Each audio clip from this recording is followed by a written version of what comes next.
Azusa Pacific University. I have spent the last 6 years of my life attending school at this amazing university. I'm originally from Palm Springs, California, and decided it was time to move away from my tiny valley and look to go to school at a place further away. Luckily, I was able to get scholarships that enabled me to go to APU to get my degree. As an undergraduate, I discovered my passion for teaching, and it was soon after that I decided to go ahead and enroll in APU's Teaching Credential and Master's program. My two favorite classes throughout the program were EDUC 512 and 514. In 512, I made my first ever class website, and I feel like that will always stick with me. And then in EDUC 514, I got to be creative and express my creativity in film, which I'd never done before.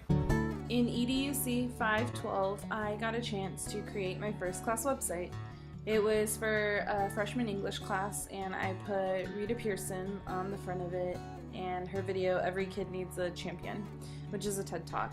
It's one of my favorites, and I find it really inspirational, and I hope that my future students would as well. In EDUC 514, I really got a chance to express my creativity in the film medium.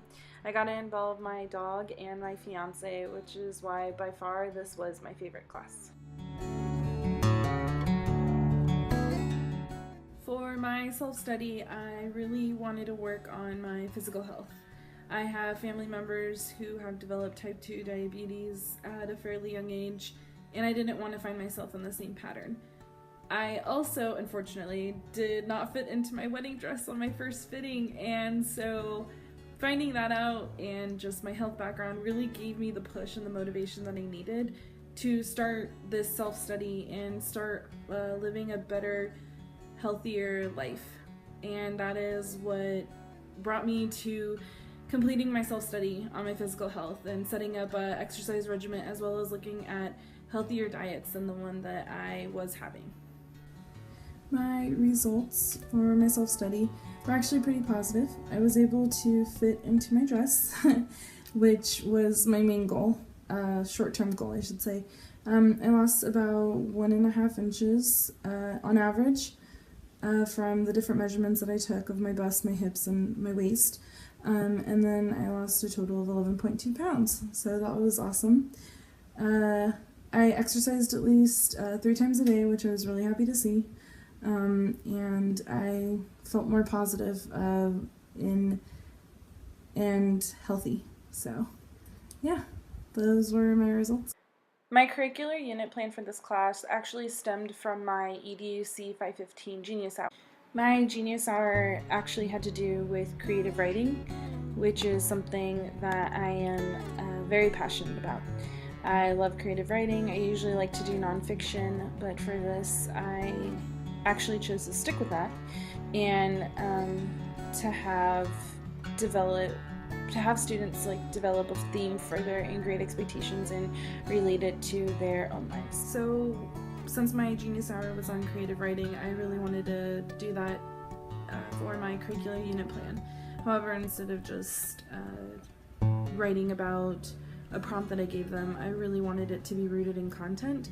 So I decided to have the students connect a theme from Great Expectations and give 2 real-life examples. So they're connecting the theme to their own life and seeing how literature can be used in the real world instead of just something abstract, and that was really something that I wanted to push for, and so that's why my curricular unit plan is about that, and it goes through the whole writing process, and then the students also have to create a video off of their narrative essays on Great Expectations. As I said before, students for this curricular unit plan would have to have 2 products. So one would be the essay in which they connect a theme from Great Expectations to their personal life, and then the other would be the video, the personal narrative video, and where they kind of take their essay and make it into a video, but they expand on it as well.